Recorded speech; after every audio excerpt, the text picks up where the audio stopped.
Hello everyone, what is going on? It's your boy Minebuster here, and I'm back with another video on Cloud9 today. So I'm pretty sure the Cloud9 roster it's been in circulation for a long time. I don't think anybody doesn't know this roster at this point in time. One of the entire, the biggest trades deals in the entire, league offseason has happened here. So I don't think there's any chance that, you guys don't know what the roster is. But I am going to give you guys the list of the roster and just my take on the roster itself and what I think is going to be the situation going into this next season. So here we go. The LCS roster for Cloud9 2021 is going to be top lane Fudge. I'm sure you guys already know this, and now you guys know what he looks like, because I know a lot of you probably haven't been watching Academy or anything like that, but Fudge is pretty good. He can definitely keep up with a lot of the top laners that we have in the LCS. Is he going to be the best top laner? I don't know about that one, but give him a couple years, he might get up to that level. Let's move on. Let's get to the jungler, Blabber. I don't think you guys need any introduction to Blabber, but Blabber is very good. He is, I think, effectively the MVP currently, and so as a result, you already know how good this guy is, and even Perks has hyped him up a little bit, so it's going to be interesting to see how Blabber performs now that he's had a little bit more time to kind of practice and do some stuff. Next one I'm going to introduce is the AD carry, which is Sven, and you should already know the support, which is Vulcan. These guys were pretty consistent last year. There's really nothing to say about them, so that's really all there is to say. So let's move on now, and let's talk about the obvious big boy, the elephant in the room, if you will, which is Mr. Perks. Mr. Perkovich. Don't worry about it. Anyways, so this is Perks. Obviously, he is the, mid laner now. He was the AD carry for G2. Now, Perks coming into Cloud9 is a pretty big deal. I don't think anybody, once again, doesn't know about this deal already. But with that being said, Perks is going to be probably immediately one of the top 3 mid laners now in NA. A lot of people might be doubting how well he's going to be doing at mid just because he's been playing AD carry with G2 for a while now.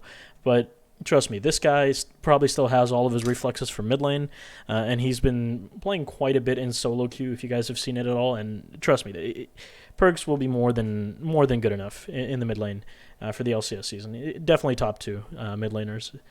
The best ones, the top 3 mid laners right away are going to be PoE, Jensen, Perks. And that order really depends on what their form is looking like throughout the season. So we'll have to see how that goes. But if we're basing it just on the last year or the last split, I'm going to say PoE is the best mid laner in NA. Jensen was second best. And of course, Bjergsen was the best one, but I've removed him from the list just because he's retired now.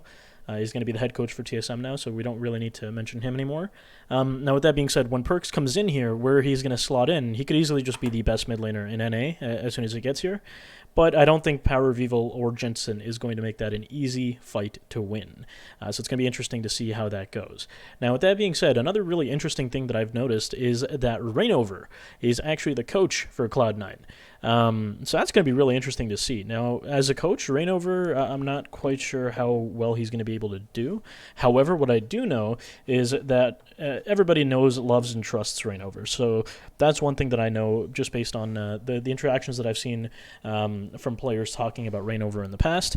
And that's actually a really big deal to have your players behind you at all times as a coach. So honestly, I think that's a really good thing, and it's going to be really good. But this picture's really weird, so I'm going to take it off the screen for now. Anyways, so with that being said, that is the Cloud9 roster. Now, where I think they're going to place, honestly, as far as junglers are concerned, we got Blabber. I consider him to be the second best jungler in NA, right behind Santorin. And I think I've already mentioned my top 3 junglers quite a few times now. It's going to be Santorin, Blabber, Spica. Now, with that being said, if we take a look at this roster as a whole, Sven, Vulcan, very good bot lane, very consistent. They're able to hold their ground, and Perks has played with Sven before, which may actually be a factor in terms of their team synergy. Moving forward, we got Fudge. He's kind of like the unproven rookie on this team, and it's going to be interesting to see how he slots up. But we have seen quite a few Academy top laners hold their own against some of the LCS guys, so I'm going to give him the benefit of the doubt here and say he's going to be able to hold out pretty well. Maybe not towards the start of the season, but I'm sure he will catch his ground fairly quickly going into the season. Moving forward then, Blabber, I don't think I have to say too much more about him. And it's going to, like I said, Perks is already going to be one of the best mid laners. So if you're looking at the team as a whole, this is a very strong team. And going into kind of the next year, the next split, I feel like this is going to be a pretty straightforward run for them into playoffs. They are going to be slotted in top 2 right away.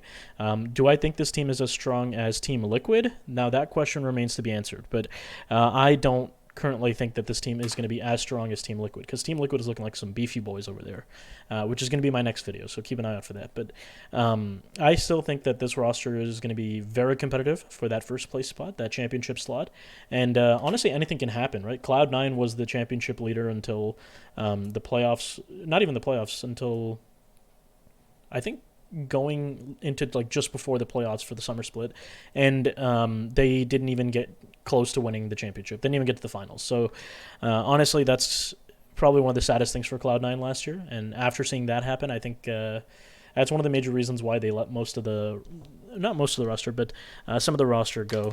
It's just they felt like they needed something a little bit more. So hence Licorice and Niski are now gone, and instead now they have Fudge and Perks to fill in those spots, which Fudge, it's going to be interesting to see what happens there, but Perks, definitely an upgrade over Niski by almost any, how do you say, any proportions. So as a result, already the team is a little bit better. It's just a matter of whether or not Fudge can actually hold it down in the top lane.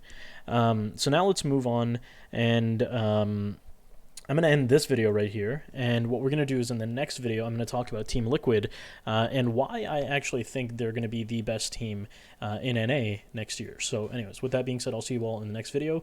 Don't forget to leave a like and subscribe. It really does help me out. And of course, if you want to see more content, you want to hit that notification bell as well, and I will see you all in the next video. Peace.